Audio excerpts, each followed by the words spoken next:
Oi pessoal, tudo bem? No vídeo anterior, que está disponível no IGTV e no YouTube, eu propus que a gente começasse uma reflexão sobre a reforma íntima.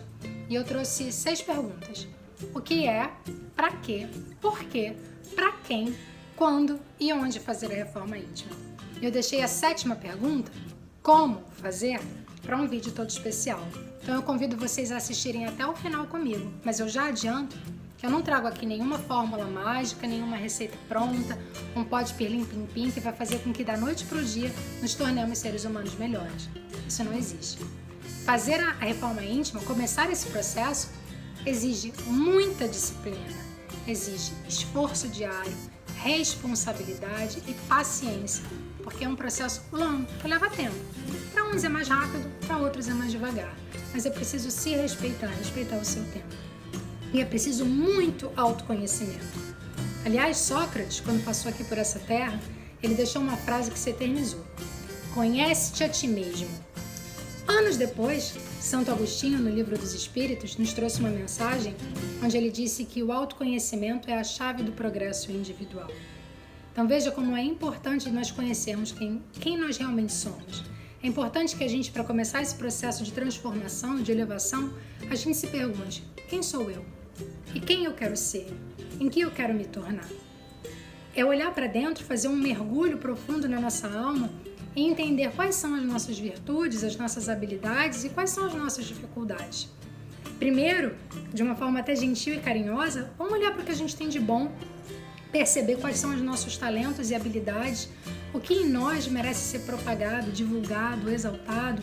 E quando eu falo exaltado, não é no sentido da vaidade do orgulho, é no sentido de contagiar outras pessoas e entender a responsabilidade de utilizar essas virtudes em prol de nós mesmos e do coletivo. É muito comum a gente acreditar que reconhecer as nossas virtudes tem um quê de orgulho e de vaidade. E não é isso. Nós só caímos nessa armadilha do orgulho quando nós passamos a acreditar, por bobeira nossa, que isso faz com que nós sejamos melhores que os nossos irmãos. E isso não existe, não é assim. E além de olhar para as nossas qualidades, é necessário que a gente olhe para as nossas dificuldades, que entendamos os nossos defeitos, aquilo que a gente precisa ajustar, melhorar, o que desperta em nós uma reação ruim. E eu percebo muito naturalmente dois opostos, dois polos de pessoas. Aquelas que simplesmente ainda não começaram esse processo porque têm uma dificuldade muito grande de reconhecer quem são e de reconhecer os seus erros, que tem uma tendência muito forte a transferir responsabilidade, normalmente transferir culpa, justificando os seus erros, jogando para o colo de outra pessoa. Eu errei porque fulaninho provocou, eu errei porque alguém falou tal coisa, ou porque a carne é fraca, e até a genética a gente culpa. Quantas vezes a gente já não ouviu, eu nasci assim, eu puxei minha mãe, eu puxei meu pai. Essas pessoas, elas simplesmente não conseguem começar o processo de reforma porque não conseguem entender quem elas são. Não conseguem entender as suas dificuldades e o que precisa ser transformado nelas. Numa outra ponta, existem aquelas que já entenderam que precisam ser diferentes, mas fazem disso algo tão duro, tão punitivo, exigem tanto de si, que acabam largando no caminho. Porque ninguém aguenta carregar tanto peso uma vida inteira. Por isso, o caminho do meio, do equilíbrio, ele é sempre o melhor. Agir com gentileza com quem nós somos, mas também com firmeza. Algo muito parecido com o nosso guia, nosso mestre, modelo maior, Jesus, que era sempre muito gentil, mas também era muito firme nas suas colocações. É assim que temos que ser conosco. E além disso, entender uma coisa que é tão incrível. Nós somos co-criadores do nosso destino. Através das nossas escolhas, do uso do nosso livre-arbítrio, nós desenhamos a nossa vida. Então, por que não nos empoderarmos disso? Por que não sermos realmente os donos dos nossos caminhos? E olha, nos é dado o direito de escolher desde a hora que a gente acorda até a hora que a gente vai dormir.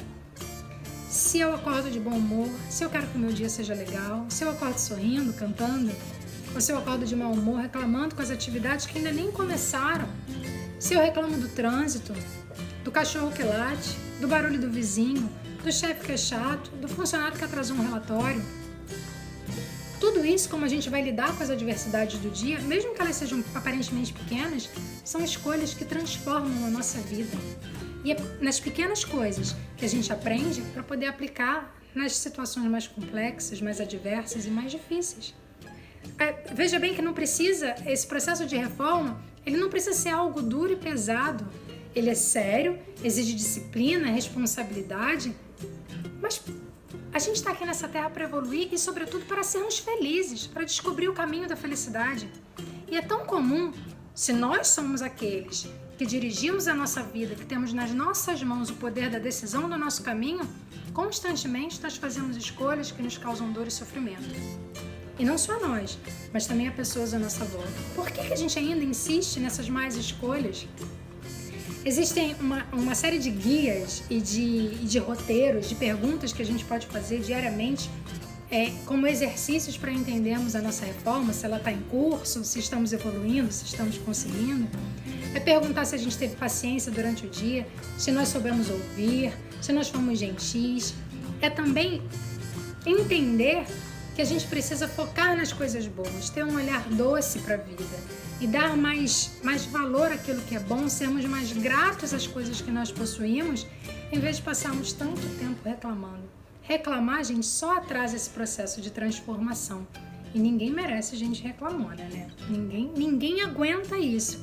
Então, se questionem, se perguntem, todos os dias ao final do dia de vocês, perguntem o que vocês fizeram que foi legal, que merece ser repetido amanhã, e aquilo que não foi tão bacana, que vocês podem melhorar e fazer diferente. Percam o tempo de vocês fazendo coisas positivas, que agreguem, que edifiquem, sejam solidários, pratiquem a caridade. Quem gasta seu tempo fazendo bem, não tem tanto tempo para besteira, não tem tanto tempo para os defeitos e para as coisas ruins do dia. Aliás, eu acredito que essa seja a maior dica. Pratique a caridade. É através dela que a gente consegue realmente ser alguém melhor nessa vida. Um beijo e depois a gente fala mais sobre esse assunto. Fiquem com Deus e boa semana.